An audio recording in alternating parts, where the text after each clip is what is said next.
शुक्रवार पूर्वाह्न मिशन शक्ति सम्मेलन गृहଠାରେ जिला स्तरीय अंतर्जातीय समवाय वर्ष 2025 पालित हो जाजपुर जिला समवाय विभाग आनुकूल्य सशक्त समवाय सुदृढ़ समवाय और समृद्ध समवाय नारे आयोजित जिला स्तरीय सचेतनता शिविर में धानर गुणात्मक मान निर्णय रासायनिक सार विहन और कृषि जंत्रपातिर संबंध में आलोचना करा जायथिला।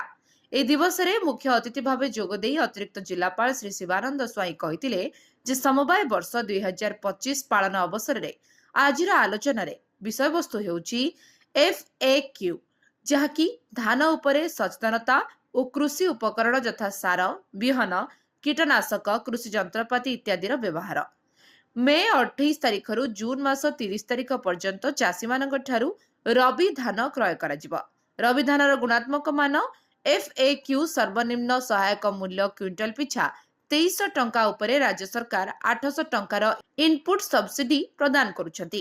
धान व्यवसाय उपयोगी खाद्य उपयोगी सुखिला परिष्कार समरंगी सम आकार एवं एक किसमर होइथिबा आवश्यक। धान संग्रह प्रक्रिया को श्रृंखल सरल तथा कृषक अभिमुखी करबा पई धान संग्रह केन्द्र मानकरे अत्याधुनिक जंत्रपाति जोगाई देबा जहा द्वारा ग्राम्य जीवन को विकसित करा जाय परिबा।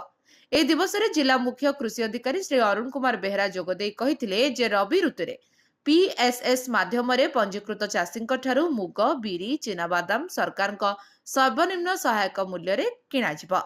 मुग क्विंटल पिछा 8682 टंका बिरी 7400 टंका और चिनाबादाम 6783 टंका दर रे चाषींक ठारू क्रय करा जिवो। एही दिवस रे अध्यक्षता करी DRCM श्री अमूल्य कुमार सेठी उपस्थित प्राथमिक कृषि समवाय समितिर सेक्रेटरी मानकु FAQ धानर मान चाषी मानकु सचेतन करबा संपर्क रे परामर्श देथिले। उन्नत बिहन सार कीटनाशक चाषी को सुलभ मूल्य रे जोगाइबा पदक्षेप ग्रहण करबाकु मध्य परामर्श देथिले।